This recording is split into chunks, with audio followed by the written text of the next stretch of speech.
Subscribe करे खातिर लाल button दबाई और भोजपुरी के ताजा अपडेट पहले पावे खातिर घंटी वाला बटन दबाई।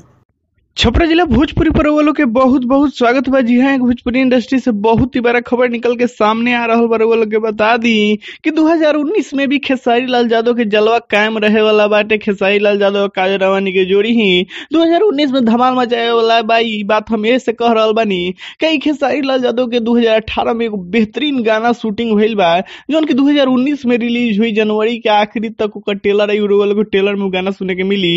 वो गाना हटे फिल्म कुली नंबर के जो ना शूटिंग हाले में भइल कंप्लीट, जो कि काफी सुपर डुपर हिट गाना बा। वालों को बता दी खुशखबरी ई बटे कि वो फिल्म में 8 गाना बाटे, 8 सुपर डुपर हिट बा। 8 सुपर डुपर हिट होके के आशंका जतावल जाता। इसे रोल के बताई तो खेसारी लाल यादव के गाना हटे तो सुपर डुपर तो हुईबे करी। कहीं खेसारी लाल यादव एक घड़ी भोजपुरी इंडस्ट्री में नंबर 1 राज कर रहा बाड़े।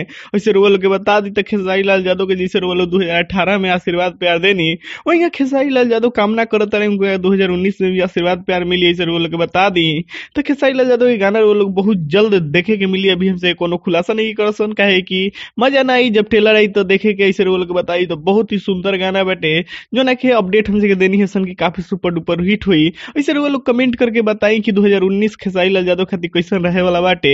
जरूर वो लोग कमेंट करें छपरा जिला भोजपुरी के कमेंट बॉक्स में। ऐसे अगर वो लोग वीडियो बहुत ही अच्छा लागल तो वीडियो को लाइक करी, शेयर करी, कमेंट करी। अगर अभी चैनल के सब्सक्राइब नहीं कैले तो लाल बटन दबा के चैनल के सब्सक्राइब करिए। वही बगल में घंटी वाला बटन दबावल ना भूली ताकि रोज लोग अपडेट आसानी से मिल सको। धन्यवाद।